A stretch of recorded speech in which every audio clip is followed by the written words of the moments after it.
A lot of things have been happening over the years. This past year, I had the opportunity to be on a reality show, and things kind of worked out a little weird.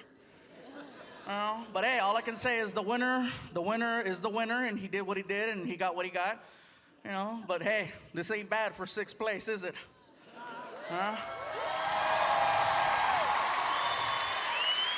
Yeah. I'm not the last comic standing, but I'm the only one with a Comedy Central special.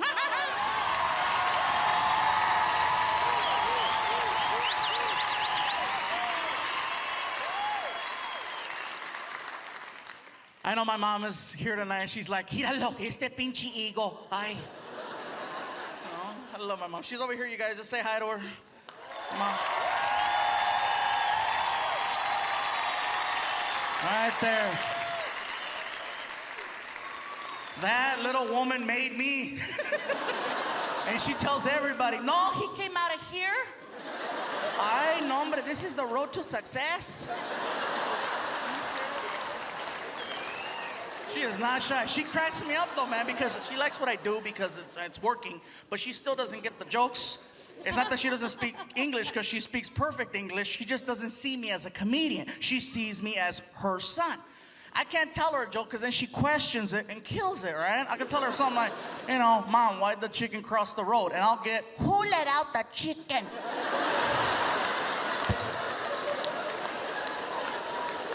It's a joke. It's no joke, baboso. You know how much I pay for those chickens?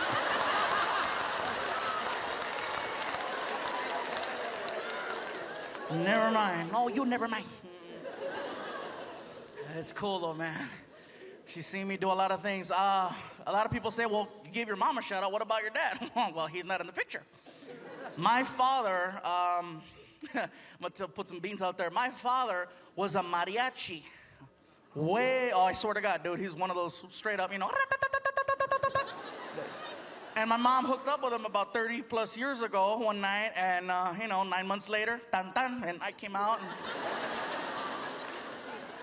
So I have a vague memory of my father. I knew him until I was about, maybe 4 years old, and then apparently they got the band back together and he took off. And I don't remember exactly what he looks like. And sometimes I'll take my mom out to dinner and I'll go, "Mom, just, I don't mean to bug you about this, but, what does he look like? Do you have any photos or anything I can get an idea and stuff?" And my mom, she's funny. She grabs the hot sauce. "He looks like that."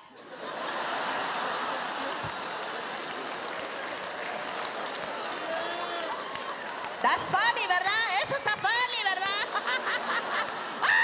Just like that. Those of you that don't know, there's a picture of a mariachi on a bottle of hot sauce. I did manage to stay busy during the pandemic. I did a movie from my living room. Yeah, and it wasn't even on Pornhub. The movie already came out in theaters. It's called Space Jam. It's the movie with LeBron. Los Angeles, you are looking at the new voice of Speedy Gonzalez. Thank you. I found it ironic that they hired the slowest Mexican to play the fastest. And 2 weeks after I get this part, I come to find out that they're trying to cancel Speedy Gonzalez. I'm sure some of you heard that they came after 2 cartoons. They came after Pepe Le Pew and Speedy. Now, Pepe, I understand.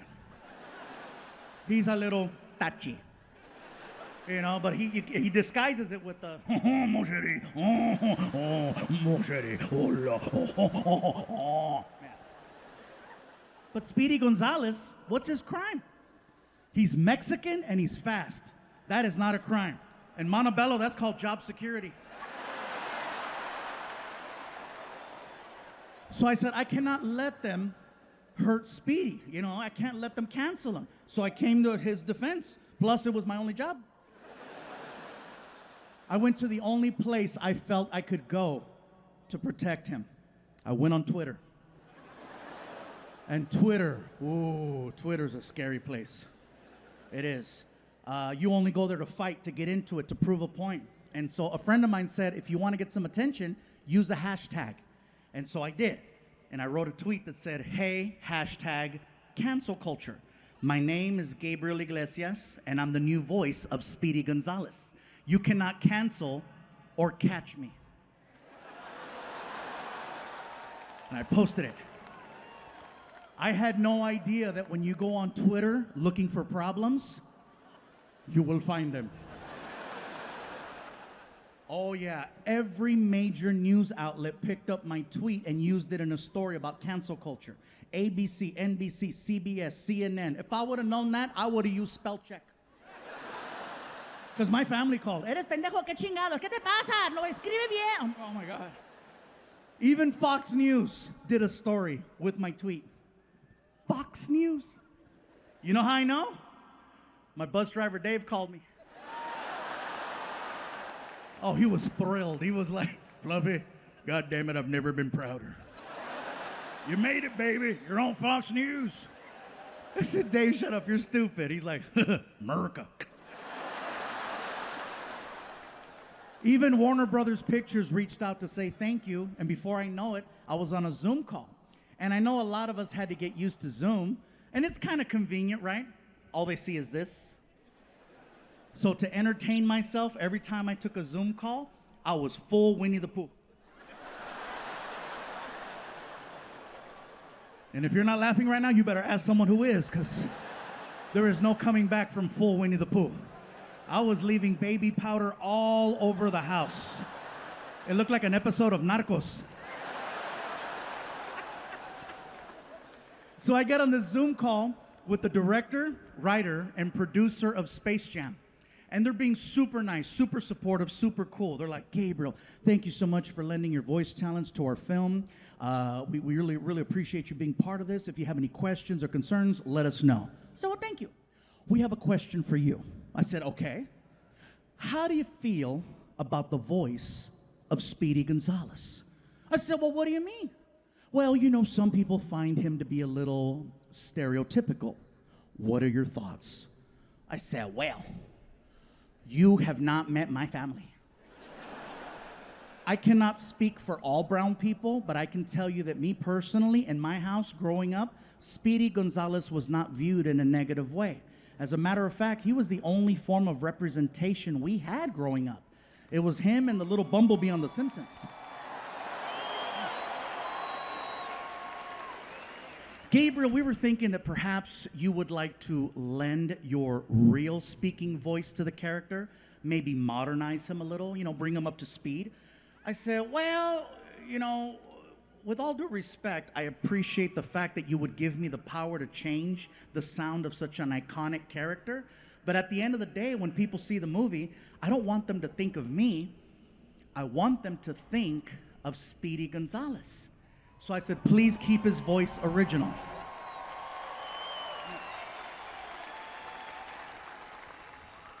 And then he asked the question, well, do you think you can do the voice? How did I get the part?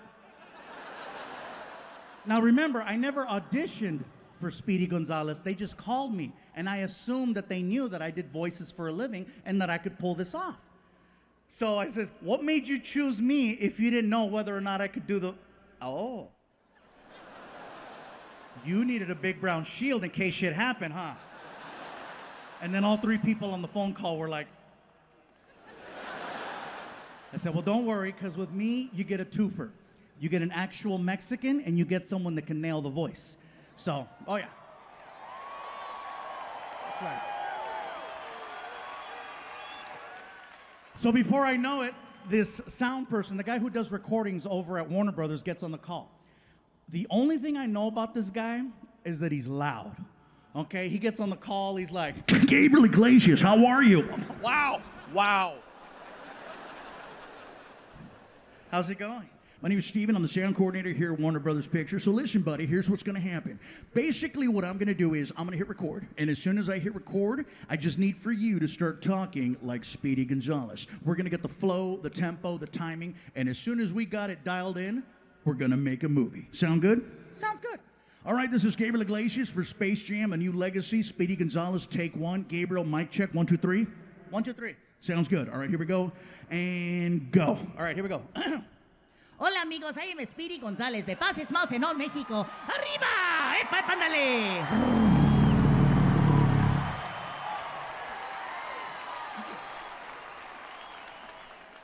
The director, writer, and producer, all three were like, that was perfect. I said, I know, I've been Mexican a long time. Do you think your mom would like to meet Vicente Fernandez right now? I said, Emily, let me tell you something. If she says no, I want to meet him. I'll be right back. Ama, Dime, mijo. Emily wants to know if you would like to meet Vicente Fernandez right now. Mijo, that sounds nice. All right, Emily, she's in. Emily goes, is she even a fan? I go, trust me, that's her reaction. She's good. She has the whole house covered with Vicente Fernandez records and cassettes. Okay, we're good. So Emily comes back and she puts these special VIP bracelets on us with a little click, and she walks us through a door into the backstage area. As soon as we went through the door, I knew exactly where we were. I was just there a week ago. So I got my mom arm in arm, and we're walking down the hallway, okay? Come on, Ma, let's go. Let's go. We're walking down the hallway, and we're getting closer and closer to Vicente Fernandez's dressing room. The door is wide open, and I can hear a commotion coming out of the dressing room. And then a man and a woman exit the room, and the man is holding onto the woman's shoulders, and he's like, it's okay, it's okay, it's okay, it's okay. And the woman looks destroyed, okay? Mascara's running down her face. My mom sees that, and she's like, Mijo, did you see that? Did you see what the mascara? What the mascara parece puta la cabrona.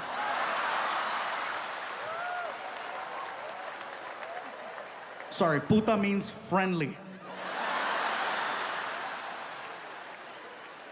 So we get by the door, and the closer we get, we start to see a guy in the room. He comes to the door. In the room, there's three people, okay? There's Vicente Fernandez, the photographer, and a handler. The handler comes to the door, and you can tell by his voice that he works for like a Mexican radio station because he's got that voice. You know, like, hola, hola, pásale, pásale. Pásale in Spanish means come on in. So we start to walk into the room. And let me tell you guys something. If you grew up listening to Vicente Fernandez from a young age and you get the opportunity to meet him, it is seriously a religious experience. My mom and I are entering the room. The only thing missing is the freaking Nomines Patres en el nombre de San. You don't look at him, you look at the floor. Out of respect, you just look at the floor. Come on, Ma. We get all the way up to him, and I see boots. And when I see the boots, my mom and I both just... He knows what you're doing. He knows you're checking him out. So what he does is he poses, okay? Vicente stands there and he poses. He'll have the sombrero, the hat, to his side. And then he doesn't look at you. He looks away. And he sticks his chest out. And he stands there looking like a big-ass bottle of Tapatio at Costco.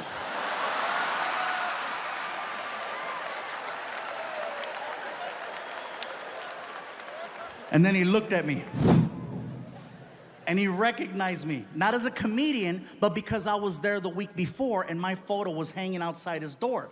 It's whoever's there last, you know, they always rotate the photo. So he sees me and he's like, Mijo, tú eres el muchacho que está en la foto, que está allá afuera. I go, yeah, that's me outside, yeah.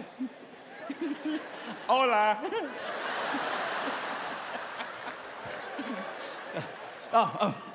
Vicente, I'm sorry. Le presento mi mamá. I'm like, oh my God, I think I just offered up my mom to Vicente Fernandez. She's like 73, better late than never, Ma, get him. My mom starts walking up to Vicente. He was so nice. He goes out to shake my mom's hand, and my mom grabs his hand. And I don't know where she got this strength and energy from, but she grabbed him and pulled him in hard, like the video game. Get over here. And then hooked him. She hooked him and she starts screaming into his chest, Mi chente, mi chente, mi chente. I'm like, oh my God, she's getting horny.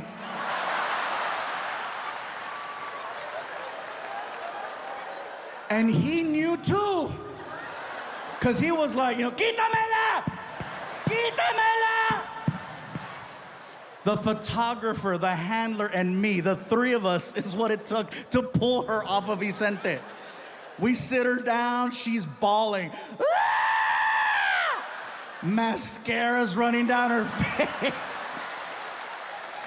The photographer shaking his head. I guess Vicente had dinner earlier that night. He was eating barbecue because I had those wet naps, barbecue wet naps. And so we take the wet naps and we start cleaning the mascara off my mom's face. And we stand her up and we posed her and we took the picture. Emily comes over and she takes us and she escorts us to our seats in the front. And for 3 hours, my mom was on her feet listening to his. She refused to sit down. Mom, you should sit. No, como que es el chente. Holding a shot of tequila that she never drank. She was 3 hours on her feet, never once sat down. That's how powerful his music was.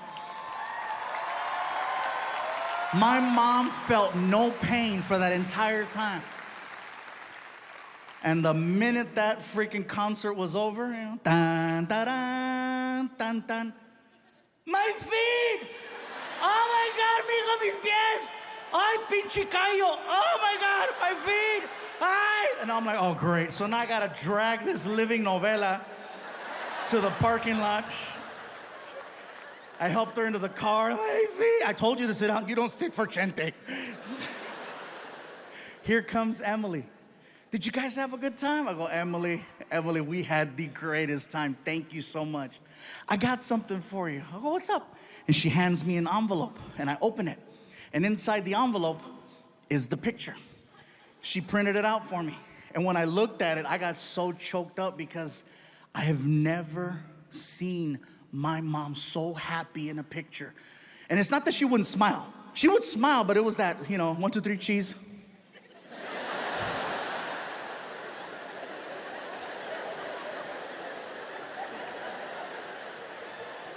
But this one was like. And what makes it extra special is that is the last photo I have of my mom, and she was the happiest. And I know that that moment wouldn't be possible if I did not do this for a living.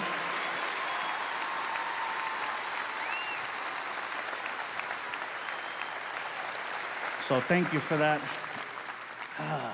Sorry, I know a lot of people were like, we came to laugh. We're getting all pinche gordo, me está chillando. Oh my God.